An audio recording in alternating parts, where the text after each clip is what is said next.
I'm Devin Betzen. I'm a senior at David City High School in David City, Nebraska. One of my favorite things I like to do is work on cars. My love for cars started back in 2010 when my dad quit trucking and got back into racing. It was there that we spent many long nights in the shop, turning wrenches, fixing the body, replacing tires, whatever needed to be done, we did. In these long nights, my dad taught me how to rebuild motors and all the components that went with the motor. It was this that really sparked my interest and started making me wonder more about how motors work. I was so interested in how all the components put together on one motor can make it run so good. I decided that I wanted to get myself a motor, and I bought a block, I bought the heads, I bought everything that went with it. I then needed a car. I bought a 1983 Cutlass that we found 15 miles from our town.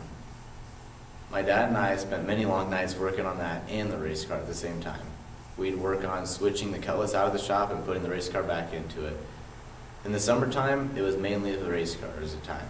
But in the wintertime, in the cold, we worked on the Cutlass.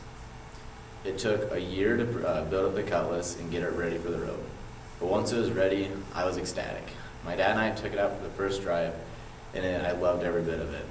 I decided I loved this project so much that I wanted to get more. I started talking about my dad to all about his old race cars and about his old cars he used to drive in high school. I found out that one of his trucks that he used to drive was in our town. I went and traced down the owner, and I found him and talked to the guy.